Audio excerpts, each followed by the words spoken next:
Bonjour à toutes et bonjour à tous, ici c'est Marie de B et aujourd'hui on se retrouve pour le bilan du pay-per-view Survivor Series, le 21e anniversaire de ce pay-per-view et les 25 ans de carrière du Deadman, du Phenom, The Undertaker. Donc je vais vous débriefer ce qui s'est passé dans le pay-per-view, mais évidemment on va parler de ce qui va se passer à Raw, de ce qui va se passer à SmackDown, et des potentiels matchs qui auront lieu à TLC dans 2 semaines. On commence sans plus tarder par le pré-show, et attention, c'était un pré-show où on n'avait pas eu le match avant, ils ont sorti ça au débeauté, c'était un Survivor Series Tag Team Elimination Match, entre Miz, Bodala, Stardust et The Ascension d'un côté et Neville, les Dudley Boys, Status O'Neil et le retour de Goldust. Goldust qui était revenu de blessure. Donc moi j'ai bien aimé le fait qu'on ait un match en pré-show, un Survivor Series match. J'ai trouvé que c'était assez couillu de la part de la WWE de nous faire ça. Comme ça il y avait plein de superstars qui étaient mises en avant. Alors mises en avant pas trop puisque les éliminations se sont faites assez rapidement. Donc les éliminations, il y a eu The Ascension qui ont été éliminés assez rapidement. Après, il y a eu Neville qui a été éliminé par le Miz qui a été éliminé par Goldust. Ensuite, c'était au tour de Bodalas et malheureusement, Stardust est resté seul face à 4 personnes et évidemment, il a perdu, victoire des Faces. Donc moi, j'ai bien aimé ce match. J'ai trouvé que malheureusement, du côté des Heels, eh bien, on avait mis des personnes pas tous du même acabit. Je veux dire, entre le Miz et Stardust, ça va. Bodalas, qui n'a jamais été mise en avant, oui. Bon, The Ascension, voilà, on n'en parle même plus de cette équipe, malheureusement, qui subit le booking de la WWE. Par contre, de l'autre côté, vous aviez les Neville, les Dudley, Titus et Goldust. Donc vous aviez quand même du prestige. Alors, voilà, j'ai trouvé ça dommage qu'on ait un petit peu une équipe un peu plus faible que l'autre, mais j'ai bien aimé d'avoir ce match. J'étais assez surprise qu'on ait un Survivor Series match. D'ailleurs, on n'en a pas eu qu'un durant ce pay-per-view, on en a eu 2, comme d'habitude. Fallait se prévoir que comme le pay-per-view s'appelle comme ça, je vous avais dit que on était sûr d'en avoir un. Après, j'aurais bien aimé avoir une petite storyline ou une petite rivalité pour expliquer ce match. Voilà, on va pas trop en demander, je suppose qu'ils ont fait ça par rapport à la blessure de Seth Rollins, comme je vous avais dit, pour remplir un petit peu la carte. Maintenant, j'ai trouvé que le match était assez bien. Les tombées se sont vite enchaînées. Bon, les éliminations aussi, mais bon, c'était un match de pré-show, donc il n'y avait pas de réelle tension derrière tout ça. Donc voilà, moi j'ai plutôt bien apprécié. J'ai trouvé que pour débuter le show, eh bien, c'était bien de mettre un petit peu tous ces jeunes garçons, certains pas trop mis en avant. Donc moi, j'ai bien aimé et j'ai trouvé que et les heels et les faces, eh bien, l'harmonie, l'alchimie était bien entre les différentes équipes. Donc j'ai plutôt bien apprécié. Donc je donnerai un petit 7 pour ce pré-show. Voilà, j'aurais peut-être aimé un peu plus long ou que les éliminations se fassent pas aussi rapidement, mais pour un pré-show, c'était bien. Et on commence avec le show principal avec le premier demi-finale pour ce tournoi WWE poids lourd pour la ceinture vacante de Seth Rollins. Donc le match entre Roman Reigns et Alberto Del Rio. Donc le match, voilà, je n'ai pas aimé. Pourtant, ils ont commencé fort puisqu'ils ont commencé avec les 2 matchs, les 2 demi-finales pour ce tournoi WWE poids lourd.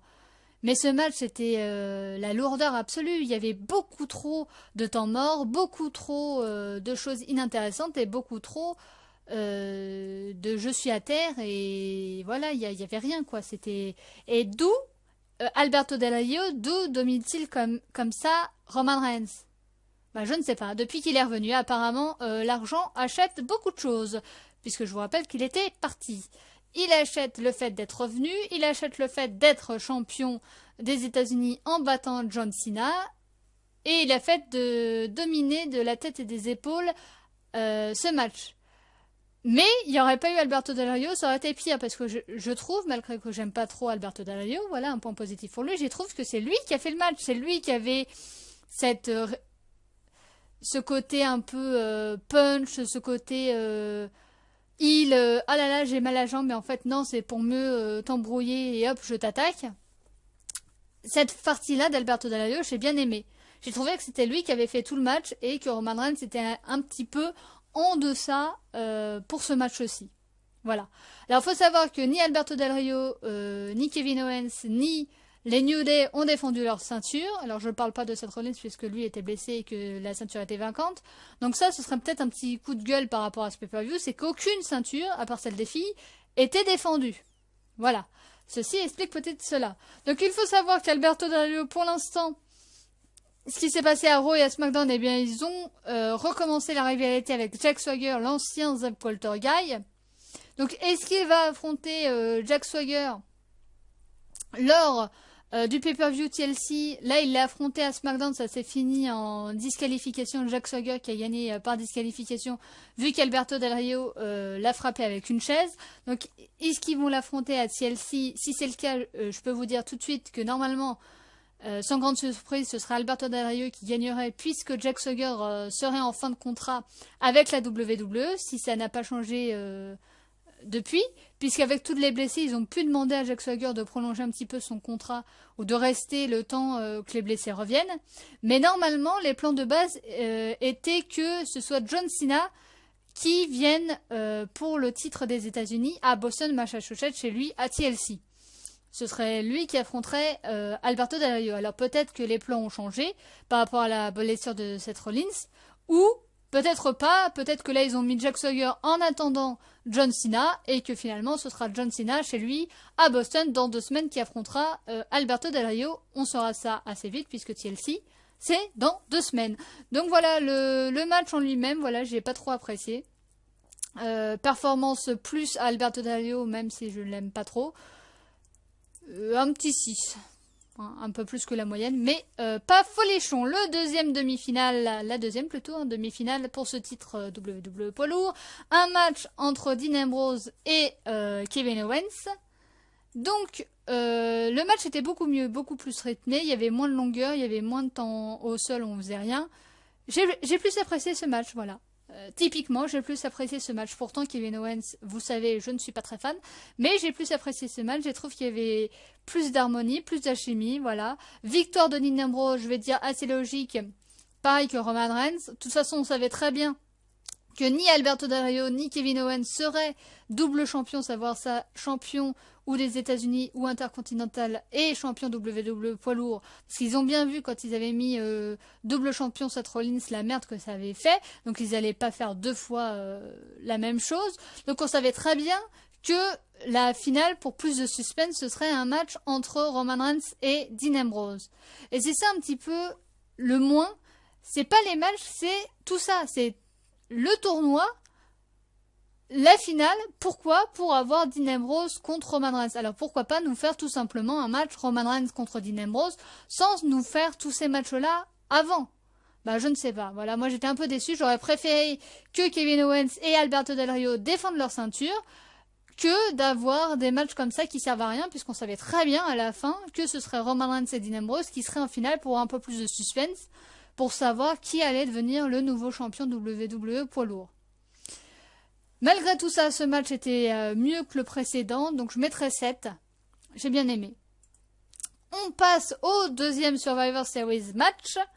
Donc là, c'était les teams que je vous avais annoncés. Donc Ryback, les Lucha Dragons et les Usos contre les New Day, Sheamus et Banyus Barrett. Donc les 3 New Day. Xavier Woods était aussi de la partie.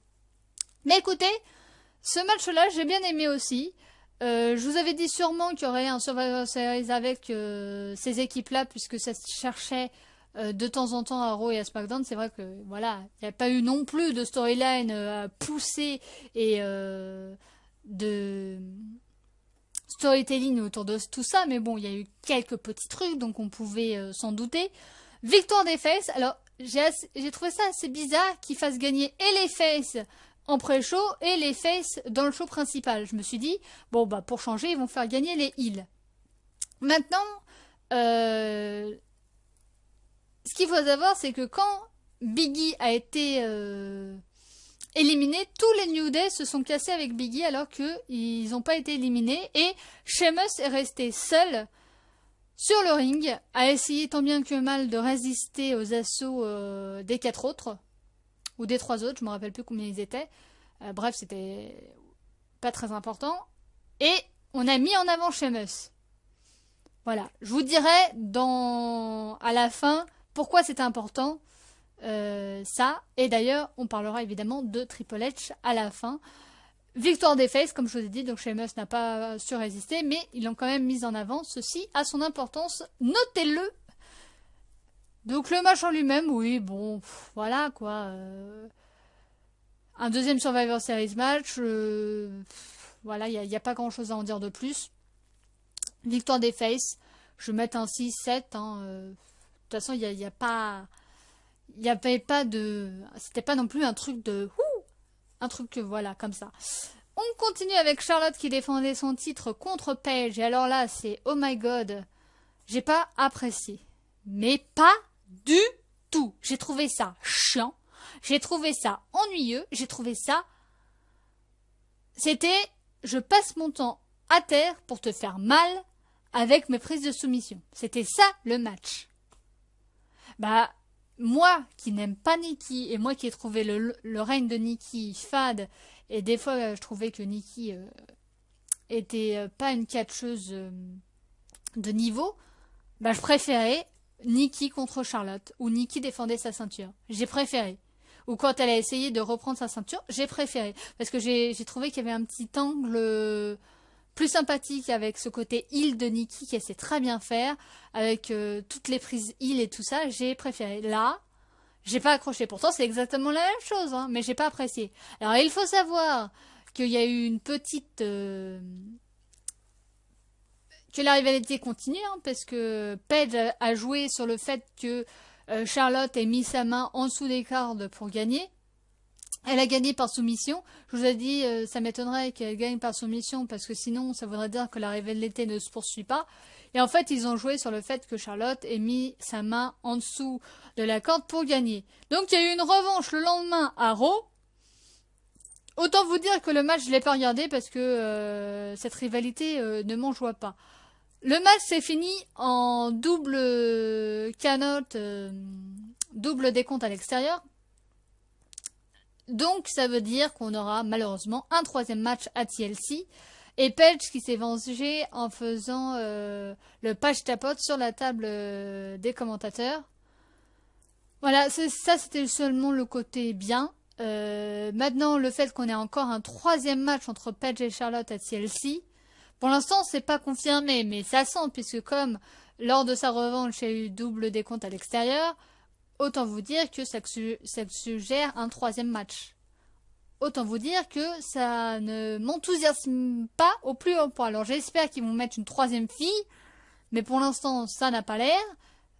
Donc je ne sais pas. Le match, oui, 2 ou 3. Hein, c'était catastrophique pour ma part en tout cas. Moi j'ai pas apprécié ce côté où on passe notre vie à terre en faisant des prises de soumission. Voilà, je n'ai pas apprécié. Le match suivant, c'est un match entre Dolph Ziggler et Tyler Breeze. Donc le match, oui, bref. Voilà, j'ai trouvé un peu trop court le match et je me suis dit que pour une mise en avant de Tyler Breeze, voilà, j'ai pas trouvé qu'il mettait tant qu'en avant que ça. Voilà, j'ai trouvé le match assez équilibré. Victoire de Tyler Breeze, assez logique puisque c'est ses débuts et il faut bien qu'il gagne. Après, c'est pas non plus une victoire marquante sur Dolph Ziggler parce qu'on sait très bien que malheureusement Dolph Ziggler n'est pas, on va dire, considéré des A-players. C'est plus comment dire ça, un catcheur de seconde zone, voilà, donc c'est pas non plus une victoire marquante. Il aurait gagné contre Kevin Owens ou contre Dean Ambrose ou contre des gens comme ça, je vous aurais dit, ah ouais, là quand même, Tyler Breeze, c'est, voilà, au moins une victoire marquante à mettre dans son palmarès. Pareil, quand Kevin Owens a débarqué et qu'il a gagné contre John Cena, ça c'était une victoire marquante parce que paf, le mec arrive, paf, il gagne contre John Cena. Voilà, là gagner contre Dolph Ziggler, bon bah c'est toujours bien, hein, c'est toujours mieux que perdre, hein, vous allez me dire. Mais c'est pas non plus une victoire écrasante. Voilà, il aurait Il aurait fait une Brock Lesnar, il aurait fait une victoire écrasante facile et tout ça. Je vous aurais dit, ah ouais, quand même. Là, c'était un match plutôt équilibré. Victoire quand même de Tyler Breeze. Logique. Mais pas non plus extraordinaire. Donc j'attends de voir ce que va nous proposer Tyler Breeze. Donc là, je veux pas être trop méchante, je vais mettre un petit 6, mais j'ai pas non plus tant que ça accroché à ce match-là. On continue avec mon Undertaker et Kane, qui était The Brothers of Destruction, qui était en équipe face à la Wyatt Family. Donc ils ont décidé de mettre Luke Harper et Bray Wyatt. Autant vous dire que les rumeurs couraient que c'était Braun Strowman qui allait faire équipe. Je préfère qu'ils aient mis Luke Harper parce que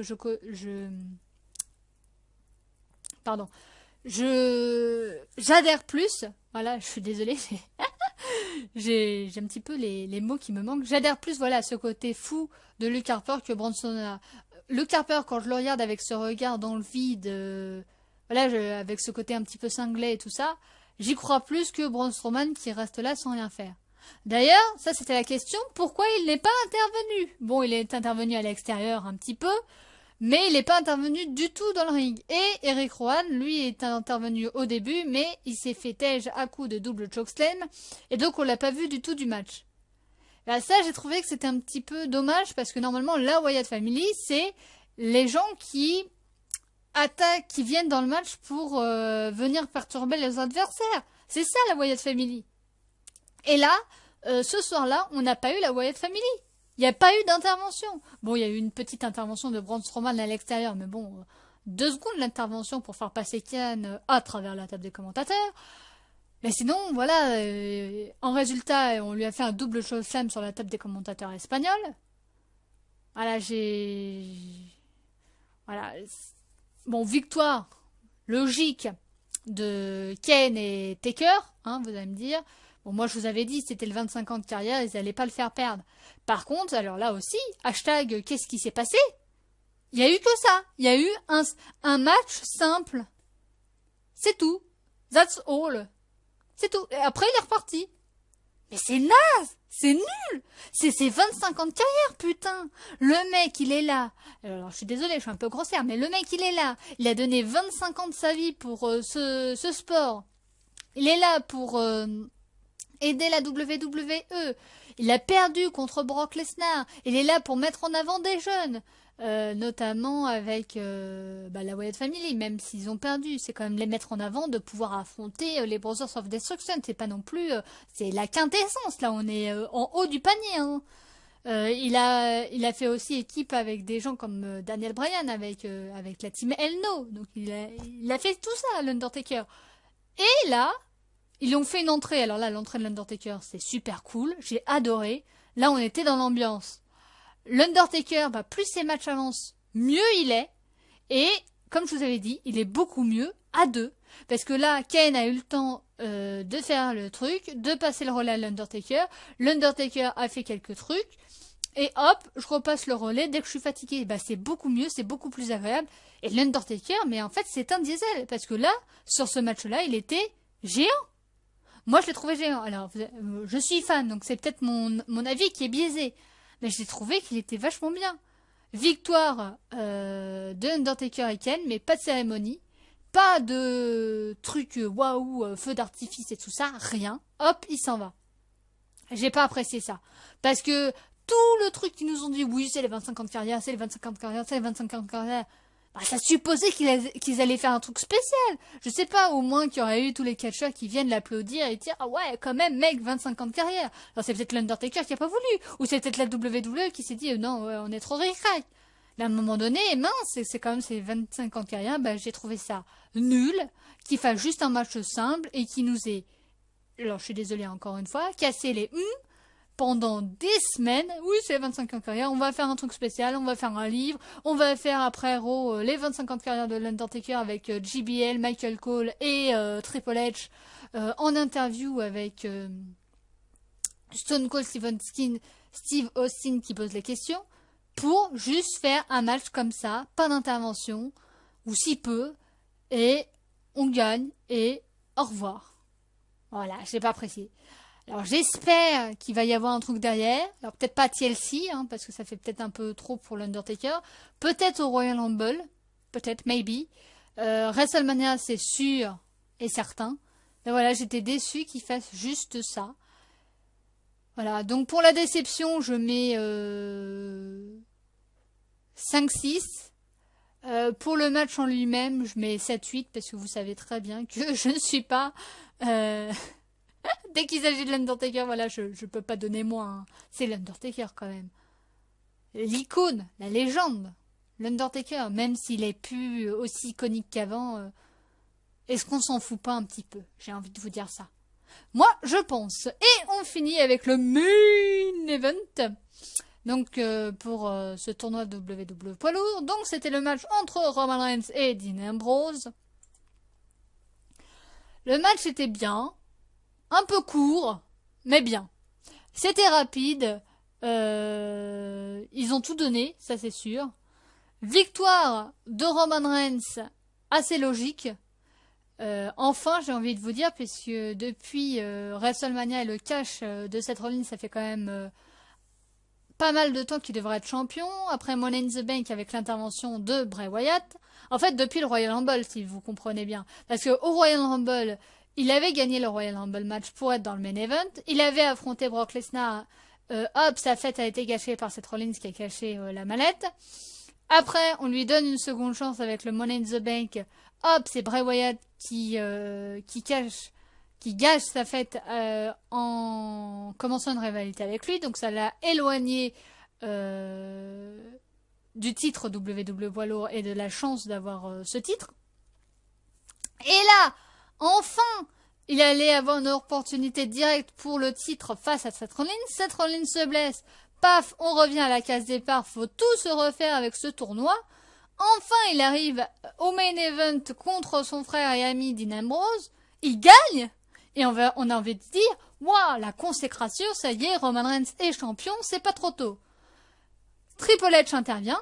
Alors, comme je vous ai dit, pourquoi ça a son importance, Triple H? Parce que Triple H, dès le début, moi je savais que Roman Reigns, il allait pas être champion, tout simplement parce que quand vous vous y connaissez un peu, Triple H qui regarde les matchs en backstage, vous savez très bien qu'à la fin, ça veut dire Triple H sur le ring, en train de faire quelque chose. Vous le savez. Et ça n'a pas loupé. Triple H est venu sur le ring. Il a voulu serrer la main à Roman Reigns. Roman Reigns qui a préféré lui faire un spear. Donc comme je vous avais dit, il lance la rivalité, future rivalité entre Roman Reigns et Triple H. Résultat, qui est intervenu? Sheamus, comme je vous l'avais dit. Bon, moi je pensais que Sheamus allait rater son cash. Et en fait non, hein. Il y a eu que 2 personnes qui ont raté, à savoir évidemment John Cena face à CM Punk avec l'intervention du Big Show. Et je crois que c'était Alberto Del Rio, si ma mémoire est bonne, où les 2 ceintures ont été scindées en une. Si ma mémoire est bonne. Vous allez me corriger là dans les commentaires si ce n'est pas le cas. À mon avis, ce n'est pas le cas, c'est pas lui le deuxième, mais bref. Donc Sheamus est venu et a caché sa mallette de Brock Kick et est devenu le nouveau champion du monde poids lourd de la WWE. Voilà. Une seconde de silence, hein. Ça exprime ce que je ressens, mais je trouve ça un peu dégueulasse. Je suis désolée. Pourtant, vous savez que j'aime pas trop Roman Reigns. Enfin, j'aime pas ce qu'ils veulent en faire de lui, plutôt. Mais j'ai trouvé ça dégueulasse pour ce pauvre mec, quoi. Je me suis dit, mais c'est pas possible. Le mec, il en chie, littéralement, depuis janvier, pour devenir champion. Son rêve, il l'a enfin, à portée de doigt. Il est 5 minutes champion, hein. Ils l'ont dit, hein, 5 minutes et quelques. Peut-être qu'il a pété le record du type qui a eu le moins long règne de toute l'histoire de la WWE. Et là, paf, Triple H qui arrive, paf, Spear, paf, Sheamus. 1, 2, 3, c'est plié, Roman Reigns n'est plus champion. Bonne nouvelle, Roman Reigns affrontera Sheamus à TLC dans un TLC match, Table, Ladders and Chair. Alors, ils ont enlevé TLC S, je vous rappelle, les stairs, les escaliers. Voilà, c'est de nouveau TLC. Alors, cette année, il y aura pas de stairs, il y aura pas de match en escalier. Je pense que c'était juste pour une année où ils ont rajouté le S parce qu'ils se sont dit, tiens, on va faire un petit combat d'escalier. Avec le Big Show, on s'en souvient. Donc là, il aura une deuxième possibilité de devenir champion. Autant vous dire que ça m'étonnerait grandement qu'ils deviennent champion à TLC, parce que ça m'étonnerait grandement qu'ils aient mis Sheamus juste pour un mois champion. Parce qu'à ce moment-là, autant mettre Roman Reigns directement, j'ai envie de vous dire. Donc je suppose que Sheamus, en fait, il est champion temporaire, jusqu'à ce qu'il trouve quelqu'un. Mais je trouve ça dommage, je pense qu'ils auraient dû mettre tout de suite Roman Reigns champion, quitte à faire cacher Sheamus plus tard. Donc là, ça veut dire que TLC, on aura un match Roman Reigns contre Sheamus dans un TLC match. Voilà, je pense pas que malheureusement Roman Reigns va gagner parce que Sheamus champion juste un mois. Ça aurait été bête de le mettre champion juste pour un mois. À noter que Dean Ambrose affrontera Kevin Owens, puisque lors de SmackDown, on a eu un triple threat match pour désigner le nouveau challenger numéro 1 pour le titre intercontinental. C'était un match entre Dean Ambrose, Tyler Breeze et Dolph Ziggler, et c'est Dean Ambrose qui a gagné ce match. En même temps, je me demande vraiment pourquoi ils ont fait un triple threat match number one contender pour le titre intercontinental, vu qu'on savait déjà que ça allait être Dean Ambrose qui allait affronter Kevin Owens, puisque lors de ce pay-per-view, s'il y avait eu aucun blessé, normalement on aurait dû avoir un match Dean Ambrose contre Kevin Owens pour le titre intercontinental. Donc ils vont faire ça juste un mois après. Donc je suppose qu'ils vont attendre 2 semaines pour faire le match à TLC entre Dean Ambrose et Kevin Owens pour le titre intercontinental. Pour le titre des États-Unis, on devra le voir ou Alberto Del Rio contre Jack Swagger ou Alberto Del Rio contre le retour de John Cena à Boston, Massachusetts chez lui. Et normalement, si c'est John Cena, autant vous dire que c'est John Cena qui remporte le titre.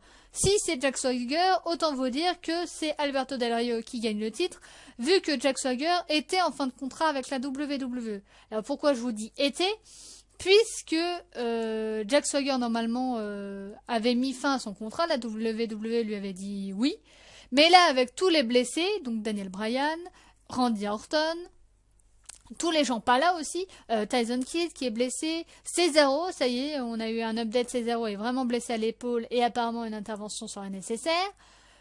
On a Brock Lesnar qui n'est pas là, on a John Cena qui n'est pas là et qui revient qu'en décembre. On a Randy Orton, ça je l'ai dit, Tyson Kidd, Seth Rollins évidemment qui est blessé. J'allais oublier Seth Rollins. Donc ça fait quand même beaucoup de blessés. Donc peut-être qu'en fin de compte ils vont faire à TLC, ils vont faire un match Alberto Del Rio contre Jack Swagger et qui vont rebifurquer Cena pour le titre World. Peut-être. Maybe. On aura à TLC normalement, on aura évidemment Charlotte contre Paige version 3 puisque on l'a eu là au Survivor Series. On a eu le match en revanche le lendemain avec une double décompte à l'extérieur. Donc autant vous dire que évidemment ça signifie un match 3 à TLC. On aura en match tag team les Usos, les New Day et les Lucha Dragons dans un triple threat match. Ça c'est très possible. Tyler Breeze contre Dolph Ziggler version 2. Stardust contre Goldust en attendant le retour de Cesaro. Puisqu'il y avait une rivalité Cesaro Stardust qui était lancée à moins qu'il soit de retour d'ici TLC. Mais ça m'étonnerait puisque c'est dans 2 semaines maintenant TLC. On aura pour le titre WWE poids lourd Roman Reigns contre... ça c'est sûr, hein, Roman Reigns contre Sheamus dans un TLC match. Pour le match en lui-même, voilà, j'ai oublié de vous le dire, la note, bah écoutez, le match en lui-même, j'ai bien aimé, un peu court. La fin, le fait que Sheamus soit champion, ça me dérange pas. Le fait qu'il l'ait fait comme ça me dérange un peu plus. Mais j'ai bien aimé le match. Future rivalité en avenir entre Triple H et Roman Reigns. Ça me rappelle un peu trop la rivalité, s'ils le font, entre Daniel Bryan et Triple H.